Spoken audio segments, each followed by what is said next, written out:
So let's start. I start from outside, the tree outside. It's a beautiful day. It's a beautiful morning here in Santa Fe. And here we are,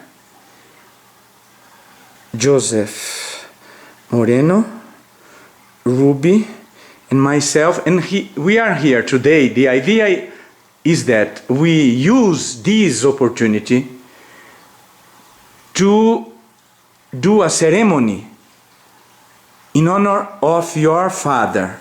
Well, I'm grateful to you. I'm grateful to you that you are helping make this possible. So how should we proceed about that? Well, maybe I'd like to say some words to my father.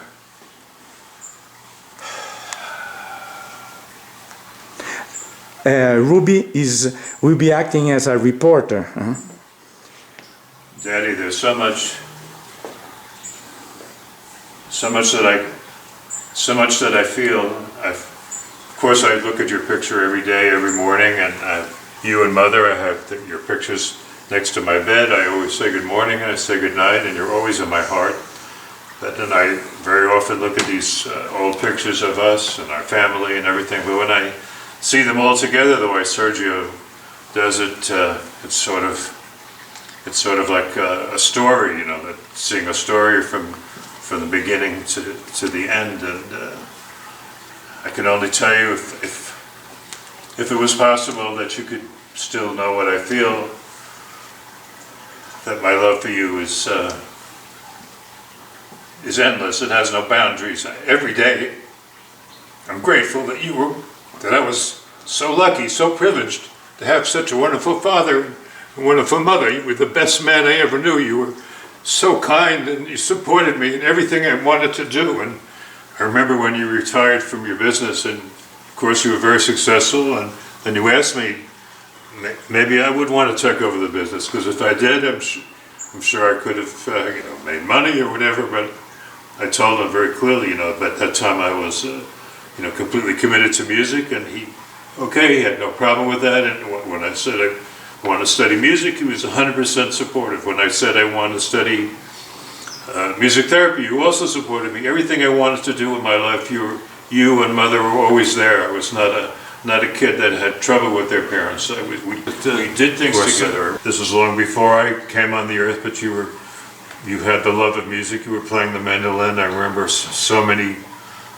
afternoons, weekends probably. It was your own music therapy, but you would sing and play, and it was part of the atmosphere of our house. And I'm sure that helped instill in me the love of music that to me is still the center of my life. I love music so much, and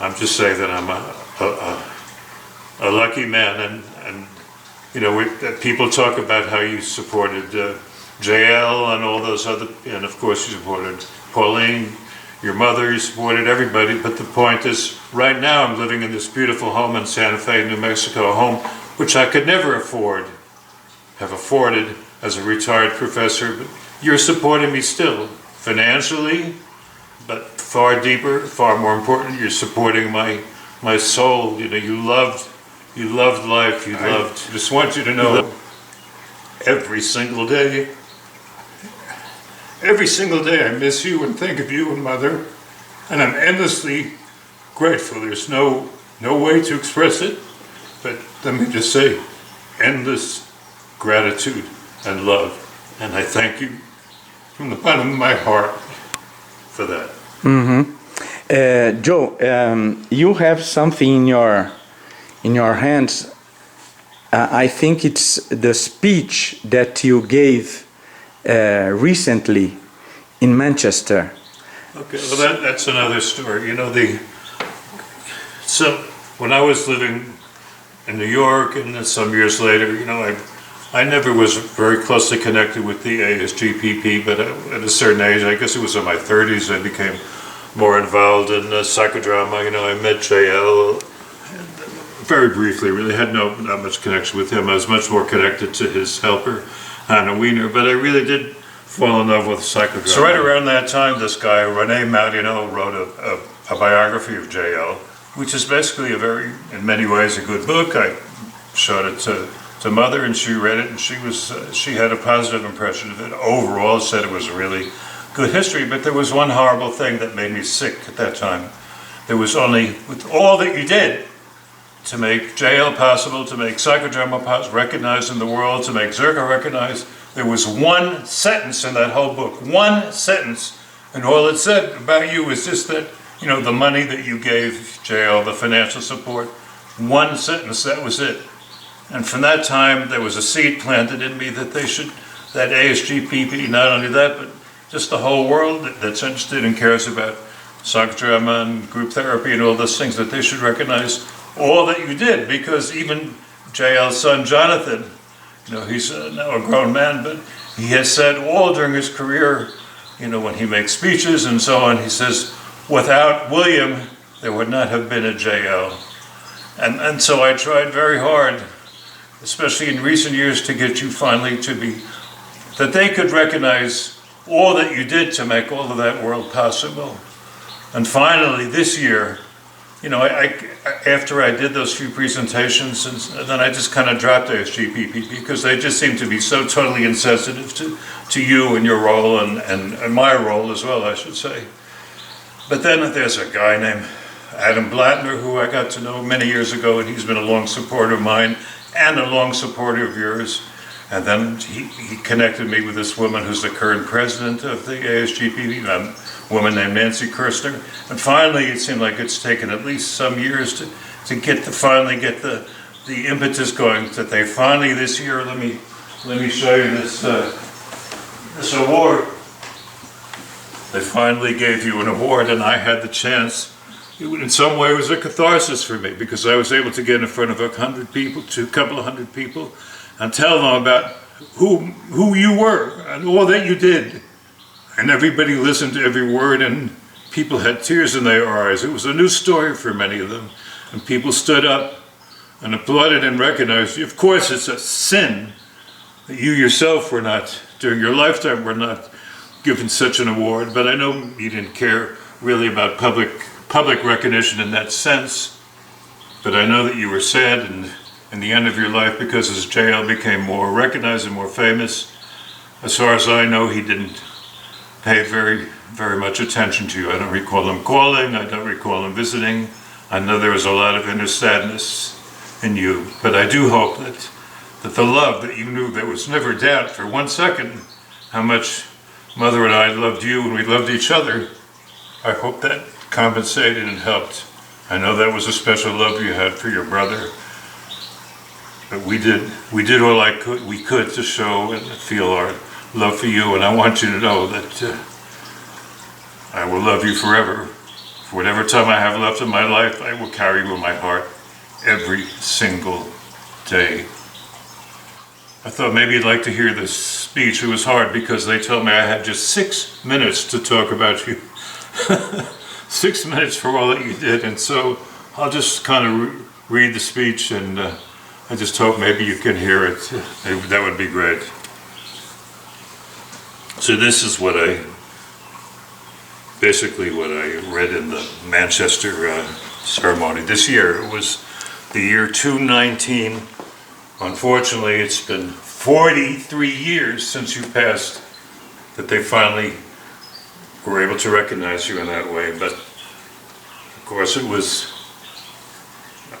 was glad that I was able to educate the people about you, and I have to say it was also a catharsis for me, because otherwise I would never ever go to their conferences. So this is basically what I read. This is a very special moment for me to receive this award from my dear father, William, the most wonderful and beautiful man I have ever known. William, JL's younger brother, supported him from the very beginning of his creative work in Vienna and on to New York, a selfless support that extended for the next 70 years of his life.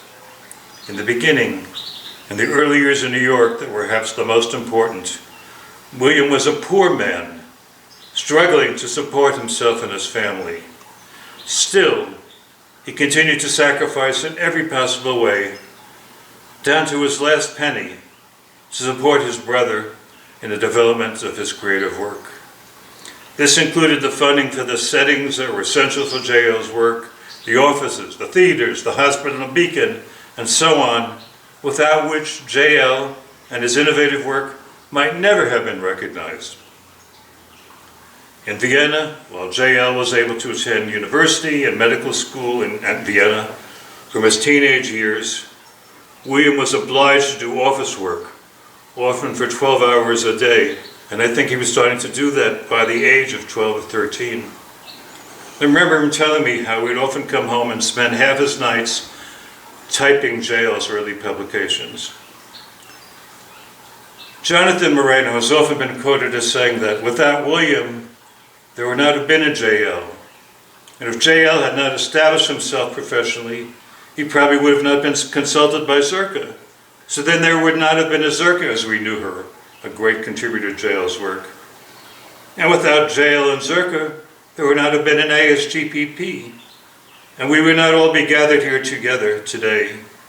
Not to mention the likely hundreds of thousands of people who have benefited in their lives from psychodrama would never have received that often life-saving gift.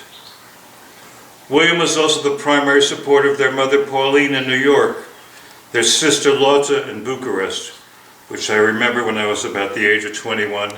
William and my mother and we went to Bucharest and visited his sister Lotte.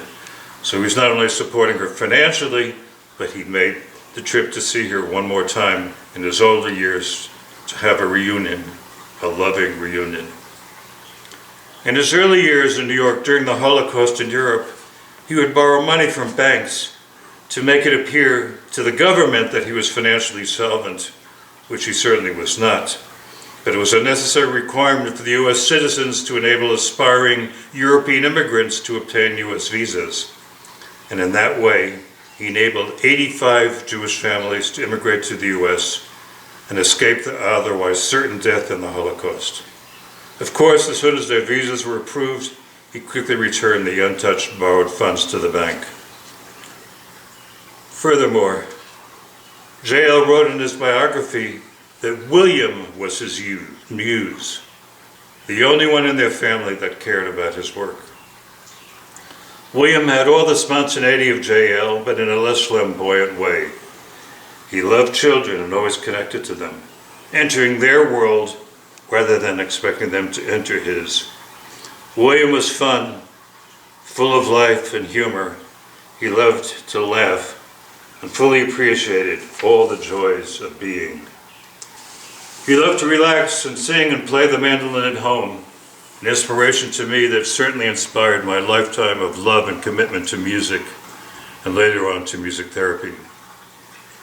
It is now 43 years since William passed away, and sadly, he never received any formal awards from JL and Zerka for all he did for them during his entire lifetime, although public recognition was never important to him. For example, I recall when he made a significant contribution to the purchase of the Moreno Institute on 78th Street in New York. At first he was an anonymous donor. Then it was quickly determined that William was a contributor. They wanted to hang a plaque in the theater to acknowledge the support, but he refused to be recognized in that way. For him, acknowledgement was something far deeper that only Jay himself could have provided. Sadly, in later years, as JL became more and more internationally recognized, there was very little contact between the brothers. And I know there was a deep loss in his life, regarding which I could feel that inner sadness. But on the positive side, he was totally and unconditionally loved by me and my dear mother, Anne. We were an inseparable family. I'll always remember one of the last times I was with my father and mother. I was by then teaching in New Mexico, and I'd come to visit them in New York. As we were parting at the end of our visit, saying goodbye, William's last words to me were, "What can I do for you?" And this, after having given all that any father could have possibly given to his son, my response to him was, "Daddy, Please take care of yourself. That was all I wanted.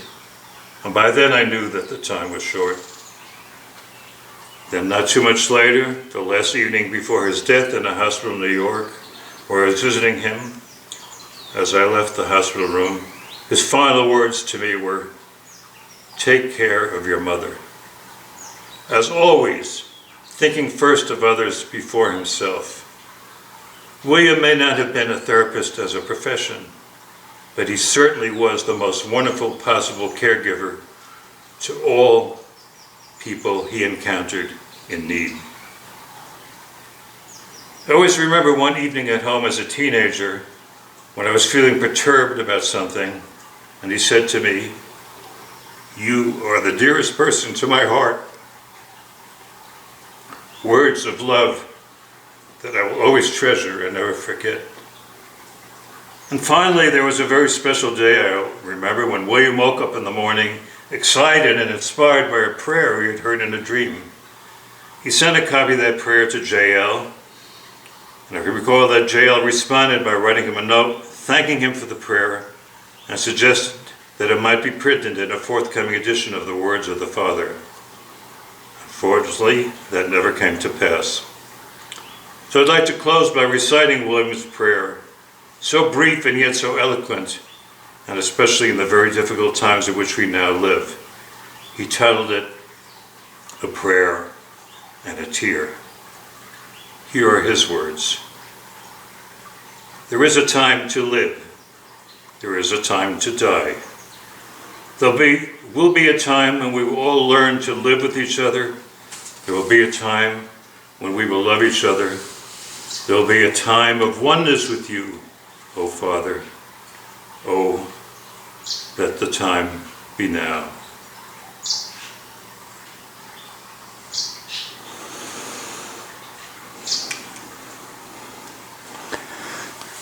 So, Daddy, I hope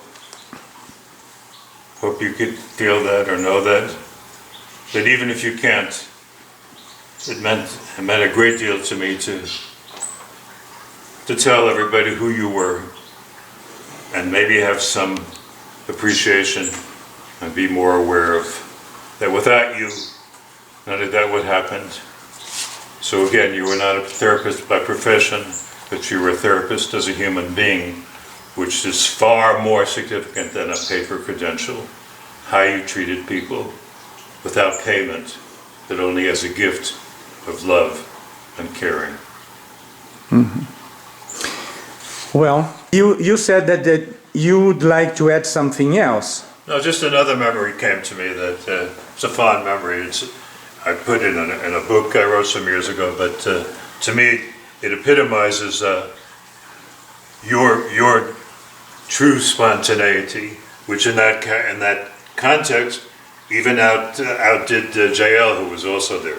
So I remember the story about it was, I don't know what year it was, but you were at a dinner, I think a New Year's Eve dinner in New York, in a big restaurant in New York, and you were with Mother. I was not there. With JL and Zerka were there, and maybe 15 or 20 other people. It was a big New Year's dinner celebration. Everybody was sitting around the table, and of course it was a dinner. Everybody was hungry, but the restaurant was so crowded and the staff were so busy that they were sitting and sitting and sitting, and there was no food coming. Everybody was getting more and more impatient. So finally, in the group that night was this actor who was a follower of JL's named Walter Clavoon, and he was kind of a hip New York kind of a guy. So the story is he called over to the waiter and said, "Hey man, could we have a little service, please?" And we're all can we have the food? And he slipped the guy $100 bill or whatever. And he was doing this, trying to get things going, but nothing happened. They're still sitting there, no food.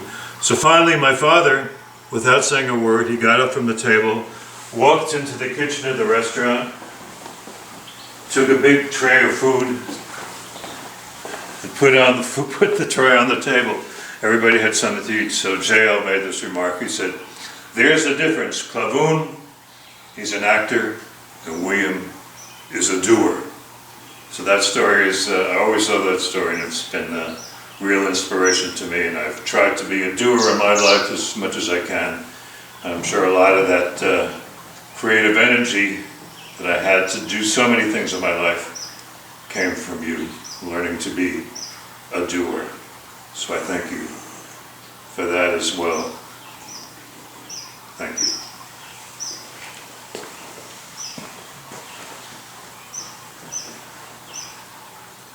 That's it?